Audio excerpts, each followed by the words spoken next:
For this 50th episode, I wanted to choose a story that carried something of the theme of inheritance itself, the passing of something from one person to another, the question of what is received and what is given, what ends and what continues. And the story I keep coming back to is in the second chapter of the second book of Kings. Elijah is taken up into heaven in a chariot of fire. His cloak falls to the ground, and Elisha, his disciple, picks it up. We read it today with Carl Jung, who spent his career thinking about what it means to receive from the past what the past has to give, and carry it forward into a future the past could not have foreseen. Let me tell you the story. Elijah and Elisha have been together for some time, since the moment back in First Kings when Elijah threw his mantle over Elisha while he was ploughing his father's field. That first throwing of the mantle was itself a calling, the prophet investing his successor with what he had carried. Now the time has come for that investment to be completed. Elijah knows he is going to be taken. 3 times in the journey towards the Jordan, he tells Elisha to stay behind. Go to Bethel, go to Jericho, stay here. 3 times Elisha refuses.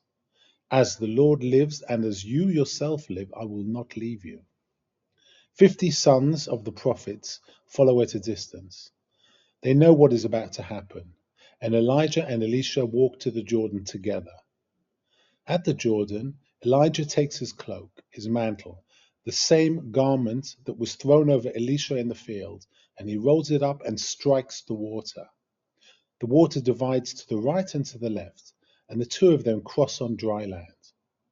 On the other side, Elijah asks, "What can I do for you before I am taken from you?" Elisha says, "Let me inherit a double portion of your spirit." This is a difficult thing, Elijah says.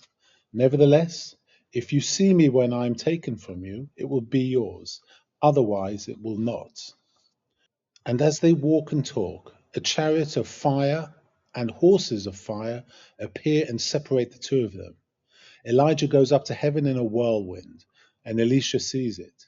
He cries out, my father, the chariots and horsemen of Israel." And he sees Elijah no more. He takes his own clothes and tears them in two, and he picks up the mantle of Elijah that had fallen from him. Jung, in his autobiography, Memories, Dreams, Reflections, wrote with unusual directness about his relationship to the figures who had shaped him. His father, a Swiss Reformed pastor whose faith had run dry. Freud, whose friendship and then rupture was the defining intellectual event of his early career, and the whole tradition of Western thought that he had inherited, and within which he had to find his own voice. He understood himself as someone who had received a mantle, a set of questions, a body of work, a way of engaging with the depths of the psyche, and was called to carry it forward into new territory, not to replicate it, not to simply repeat what he had been given, but to honor it by extending it, questioning it, allowing it to encounter what it had not yet encountered. This is what Jung would call the problem and the gift of psychological inheritance. You cannot receive what your predecessors carried simply by imitating them. The mantle must be yours, but it is only genuinely yours if you acknowledge what it cost to those who carried it before you, and what it was in their hands that you are receiving into yours. Elisha's request, a double portion of your spirit, is extraordinary in its audacity, and Jung would find it psychologically precise. A double portion is the inheritance of the firstborn son in the biblical tradition. By asking for a double portion, Elisha is not asking to be better than Elijah. He is asking to be recognized as the primary heir, the one who carries the full weight of the inheritance forward, not a reduced version of Elijah's prophetic gift, the thing itself. And Elijah's condition is equally precise. If you see me when I am taken from you, it will be yours. The inheritance is conditional not on merit, not on worthiness, but on the quality of attention. Can you remain present in the moment of the transition? Can you see what is actually happening without flinching and without looking away? Jung would read this as a statement about the nature of psychological transmission itself, the inheritance of the spirit, whether in a therapeutic relationship, in the relationship between teacher and student, or in the transmission of tradition, requires a particular quality of presence from the one who receives it. Not just the desire to receive, not just the willingness, but the capacity to see, to witness the reality of what is passing, including its costs, including its grief, without turning away from any of it. Elisha sees. He cries out, my father, and tears his own clothes in grief. And then he picks up the mantle. The crossing of the Jordan immediately after is the test. Elisha comes to the bank of the Jordan with the mantle of Elijah in his hands. He strikes the water and says, "Where is the Lord, the God of Elijah?" And the water divides. This moment matters enormously to Jung's reading, because what Elisha does is not simply imitate Elijah's action. He does not pretend to be Elijah. He asks the question, where is the God of Elijah? Is the power that was active in my teacher's mantle active in mine? And the answer is yes. The water divides. The inheritance is real. But it is real because Elisha has genuinely received it, not as a technique to be copied, but as a living power to be tested. He does not know, standing at the Jordan, whether the waters will part. He asks, in the form of a question, the question that every recipient of any inheritance must eventually ask: does what I have received in my hand still work? Is the spirit that was in them also in me? The 50 sons of the prophets who have been watching from a distance come to meet Elisha. They bow to the ground before him and say, "The spirit of Elijah is resting on Elisha." But then they say something else, something that shows they have not quite understood.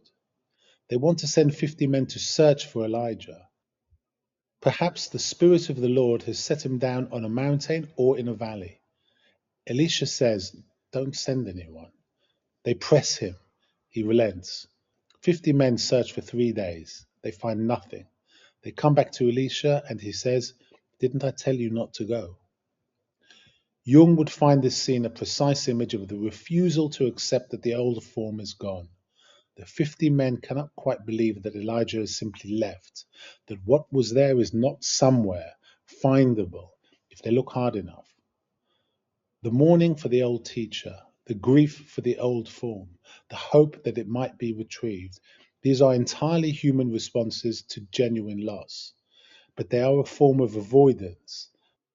The mantle is in Elisha's hands, the Jordan has parted, the inheritance has been given and received. The search for the body in the old form will find nothing. What is required now is not retrieval, it is continuation. In an earlier episode in this series, we read Freud's great work on Moses and his argument that what makes a tradition live is precisely that it can be received and reinterpreted and carried forward by those who come after. A tradition that cannot do this calcifies. A tradition that can, that invites each generation to pick up the mantle and ask their own version of where now is the God of Elijah, remains alive. The Bible that we have been reading in this series is, in many ways, such a tradition. The stories it contains are old enough to be ancestral. They reach back to the beginnings of a people's self-understanding. And yet they are alive enough that Freud and Jung and Fromm and Frankl and all the others we have read alongside them could bring their own questions to the text and receive from the encounter something they did not have before. The mantle falls, someone picks it up, the water divides. Where is the Lord, the God of Elijah?